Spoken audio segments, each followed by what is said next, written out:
RG Kar medical college কাণ্ডে আগে মহিলা চিকিৎসককে খুন করা হয়েছিল এবং তারপর তাকে ধর্ষণ করা হয়েছিল লালবাজার সূত্রে এমনটাই দাবি করা হচ্ছে।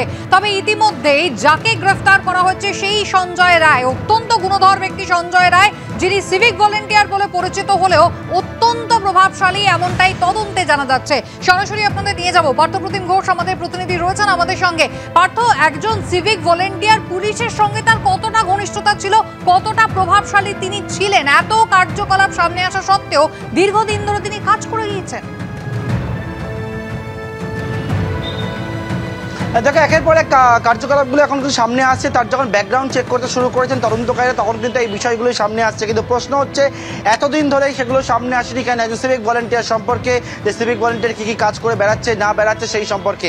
সঞ্জয়ের যে বাড়ি, যে জায়গায় সোমনাথ পণ্ডিত স্ট্রিট, এই হচ্ছে ভবানীপুরের সোমনাথ পণ্ডিত স্ট্রিটের সঞ্জয়ের বাড়ি। এবং এখান থেকে বাড়ি থেকে সে কিন্তু 8-9 মাস আগে এখানে আসা সম্পূর্ণ বন্ধ করে দেয়। স্থানীয়রা যারা রয়েছেন তারা যে বিষয়টা জানাচ্ছেন যে সঞ্জয় অনেকের কাছ থেকে টাকা নেয়, কাউকে চাকরি পাইয়ে দেওয়া বলে, কাউকে নানা প্রতিশ্রুতি দিয়ে টাকা পর্যন্ত নেয় এবং তার পরবর্তীকালে সে এখানে আসা সম্পূর্ণভাবে বন্ধ করে দেয়। এবং এই সঞ্জয়ের প্রভাব কতটা বেড়েছিল সেই বিষয়ে যখন জানা যাচ্ছে, 2019 সালে সে সিভিক ভলেন্টিয়ারে চাকরি পায় এবং সিভিক ভলেন্টিয়ারে চাকরি পাওয়ার পরে কলকাতা পুলিশের বিপর্যয় মোকাবিলা বাহিনীতে কর্মরত হলেও সেখানে কিন্তু একেবারে লেখা রয়েছে সে একটি কলকাতা পুলিশের সংগঠন রয়েছে, সেই সংগঠনের অধীনে সে কিন্তু রয়েছে। এবং সেই সংগঠনে থাকার সুবাদে সঞ্জয় কিন্তু তার নিজের প্রভাব ক্রমশ বাড়াতে শুরু করে বলে জানা যাচ্ছে। এবং সেই প্রভাব বাড়িয়ে এই যে বাড়ি, সেই বাড়িতে থাকতো না, সে কিন্তু কলকাতা পুলিশের ব্যাটালিয়ান যেটা রয়েছে, সেই 4th ব্যাটালিয়ানের যে ব্যারাক রয়েছে, সেই ব্যারাকের মধ্যে একেবারে নিয়ম বহির্ভূতভাবে সে থাকতে পেতে শুরু করে এবং সে জায়গা দখল করে নেয়।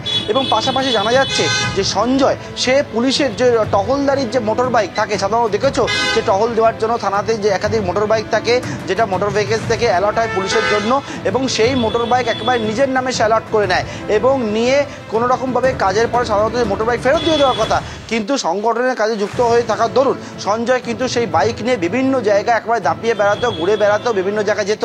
স্থানীয়রা বলছেন এই জায়গাতেও সে তার মোটর বাইক নিয়ে আসতো, কেপি লেখা মোটর বাইক নিয়ে ঘুরে বেড়াতো এবং নিজেকে পুলিশ পরিচয় দিত।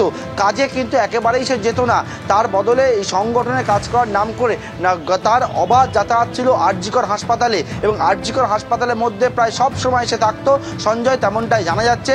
অর্থাৎ এই যে প্রভাব সে তৈরি করেছিল, তার প্রভাব এতটাই ছিল, এমনকি নানা সময় ভেহিকেলসের যে অ্যালার্ট হয় যেখান থেকে পুলিশের কাজের জন্য এই সংগঠনের কাজ যাচ্ছি বলে সে কিন্তু গিয়ে সেখান থেকে একটা ভেহিকেলস থেকে গাড়ি পর্যন্ত নিয়ে নিত, বিভিন্ন জায়গায় সে ঘুরে বেড়াতো।